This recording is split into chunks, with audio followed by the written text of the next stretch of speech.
प्रभुंकर प्रशंसा हेउ आम जीसस लव्स चैनल को आपण को स्वागत करू। दयाकरी आम प्रसारण को आपण माने सुनि नियंतु, एहा सब्सक्राइब करिबा पई भूली न जानतु। विशेष विशेष धन्यवाद। ईश्वर आपण माननकु अजस्र आशीर्वाद प्रदान करंतु। प्रभु जीशु कथारे मो प्रिय भाई बहन समस्त को नमस्कार। लॉकडाउन नहंकर डंगा आमे देखू ए पृथ्वी रे वर्तमान लॉकडाउन गोटे बड़ समस्या ही जाइछि। ए समस्या गोटे व्यक्तिर नुह बा गोटे राज्य की देशर नुह, यह सारा विश्वर समस्या अटे। ए नियम वर्तमान आसी जाइछि हमर विश्व स्वास्थ्य संस्था द्वारा जे आमे समस्ते जदि कोरोना महामारी रो दाउर रक्षा पाइबा को अछि तेबे निजको आमे अन्य ठारू दूरे रखिबा, सुरक्षित रहिबा। तेणु सुरक्षित रहिबा पई आमे द्वार रुद्ध कोठरी रे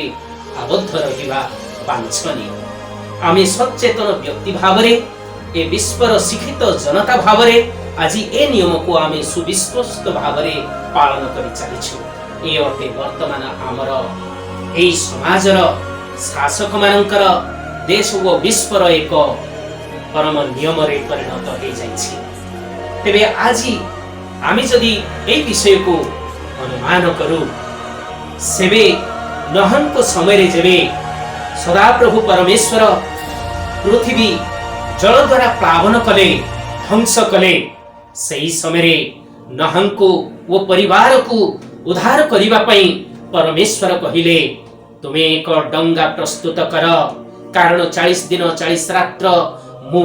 वृष्टिपात करिबी, वो समस्त जीव जगत को मु विनाश करिबी।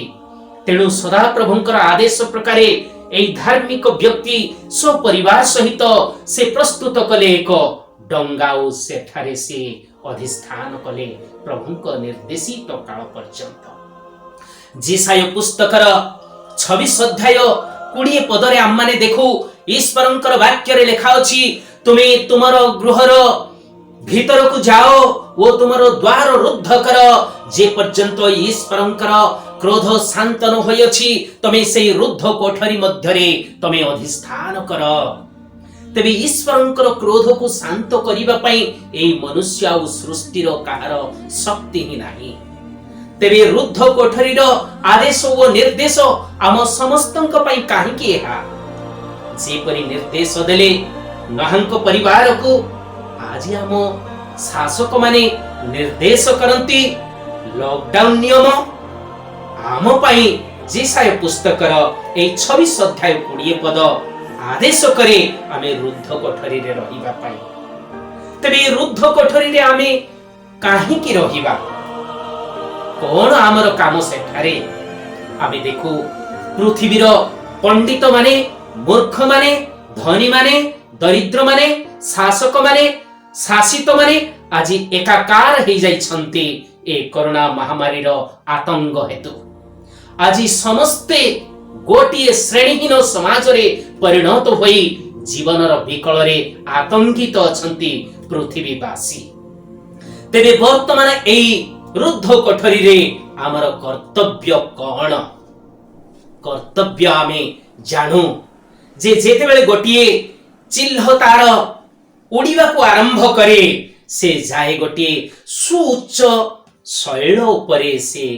बसी जाए, गोटे उच्च वृक्ष गोटे शक्त पथर अबा गोटे उच्च वृक्ष उपरे जाई से निरीक्षण करे तार लक्ष्य स्थली को, आउ सेठारे तार डेणा पाई से शक्ति संचय करे, वो सही पवनर प्रतिकूल रे से उड़ी चले तार लक्ष्य स्थली रे उपनीत हेबा पाई। तेणु आज आम्मानकु एई जीवन रे एई संकट काल रे आम्मानकर यात्रा पई आम्माने प्रस्तुत हेबाकु पड़िबो। आम्माने प्रस्तुत हेबाकु पड़िबो जे आमे सेई उच्च शैल रे उच्च वृक्ष उपरे जाई जेपरि सेई चिल्ह आपणार लक्ष्य स्थली को निर्णय करे, आमे तद्रूप उच्च स्थली को आमे जीवाकू पड़िबो। से उच्च स्थली कौन? समय थिला आम माने निजर कर्मस्थली रो शासन सिंहासन रे थाई निर्देश आदेश करुथिले आमे थिले आमनकर ज्ञान रो शीर्ष रे थाई आमर ज्ञान रो गारिमा रे आमे गर्व करुथिले धन दौलत सौंदर्य कला प्रतिपत्ति नैपुण्य विज्ञान ओ समस्त उद्भावन रो गर्व रे ए समाज आ मनुष्य तार गर्व रो शीर्ष रे से टपी जाइथिला किंतु से सब आजी ताकू सहारा आश्रा दे पारु नाही से आजी एकाकार ही जाइछि गोटिए नियम रे एई लॉकडाउन रे आबद्ध अछि तेणु वर्तमान तार से उच्च शैल कोन ही पारे सप्त वृक्ष कोन ही पारे ताहा तार से जो निजर से बाहुबल नुह क्षमतार से पदवी नुह तार से ही शासनर स्थली नुह परं ताहा ईश्वरंकर पवित्र पादपीठ जो स्थान रे से सदा प्रभु परमेश्वर को आराधना करि पारे निवेदन करि पारे जाको आमे कहि परिबा पवित्र वेदी ईश्वरंकर पवित्र प्रार्थनार स्थली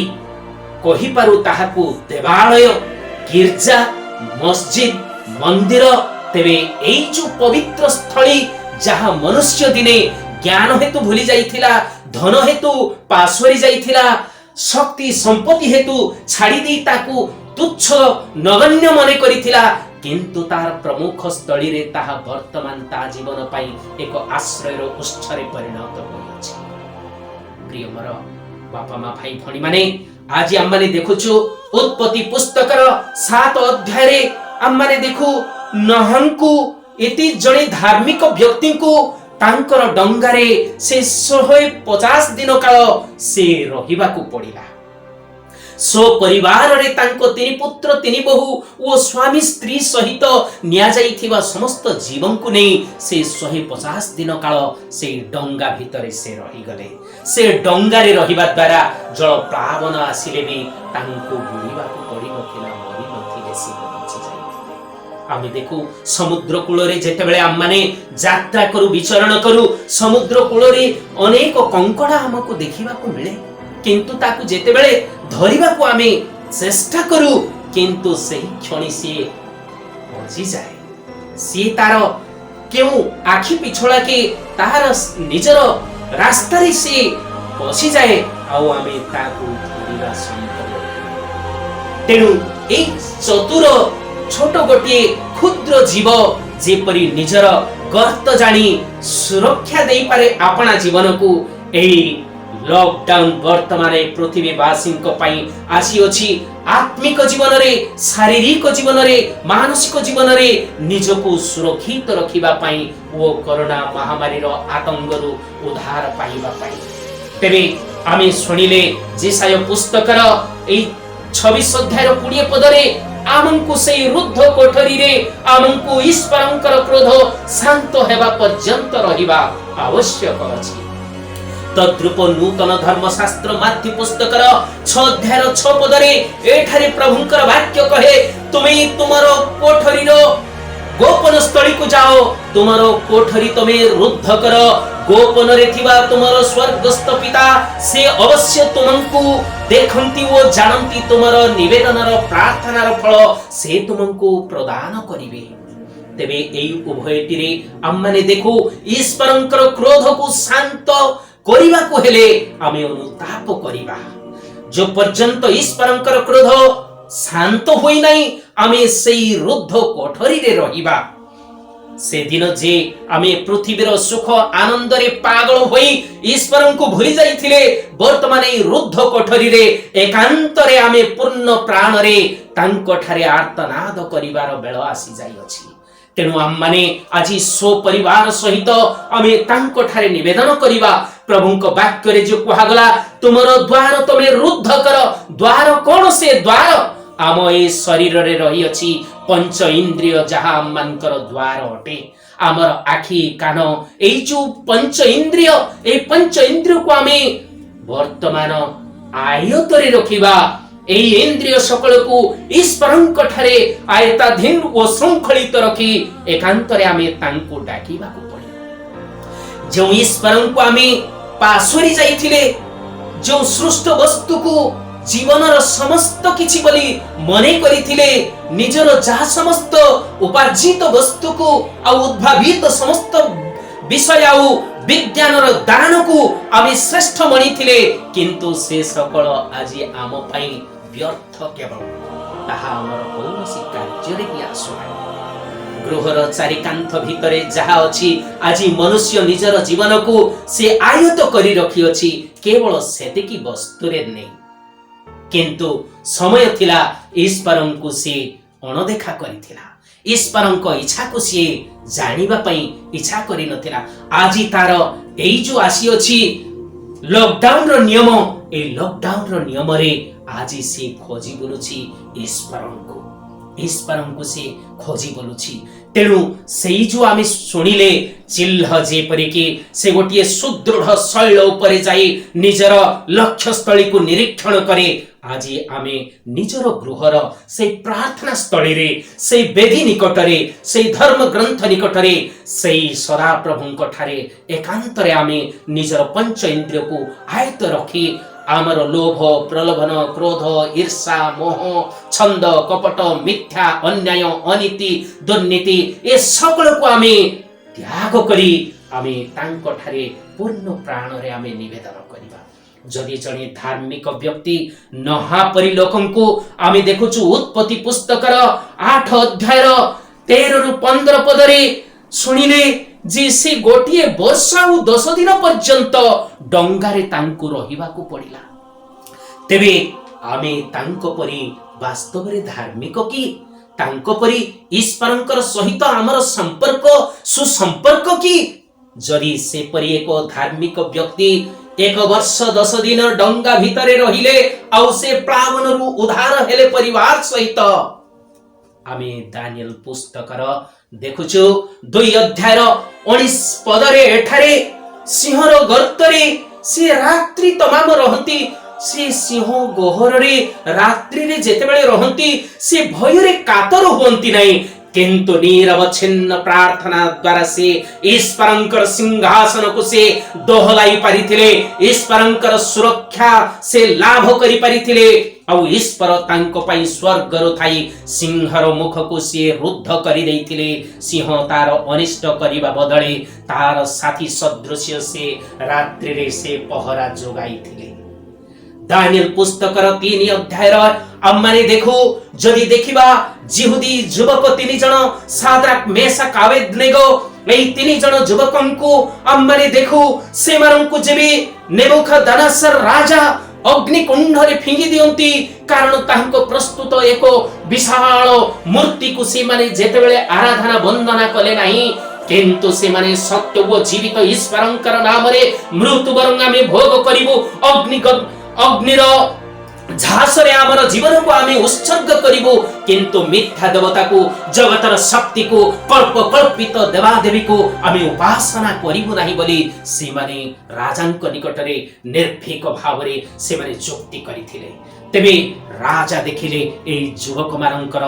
दृढ़ विश्वास अग्नि रे से माननको से फिंगंती किंतु ए 3 युवक अग्नि मध्य रे निक्षिप्त हेबा सत्वे नीरव रहिले नाही से माने सदा प्रभुंक ठारे विनती करंती से अग्नि शिखा मध्य रे से माने विचरण करी प्रभुंक ठारे विनती करी रहिले आउ सेई सबरे स्वर्गर द्वार उन्मुक्त हुए सदा प्रभु परमेश्वर से मानक मध्य को उल्हेई आसंती आउ शांत करंती अग्निर उत्तप्त झास को शीतल वायु रे से परिणत करंती आउ राजा ओ समवेत जनता देखंती साद्राक मेषक अबेदनेगो अग्नि रे से माने दग्धीभूत होई नांती वस्त्र र सुता खियोबा मस्तकर केश सहा से मानकर भस्मीभूत होई नाही विस्मित हेले राजा ओ समस्त समवेत जनता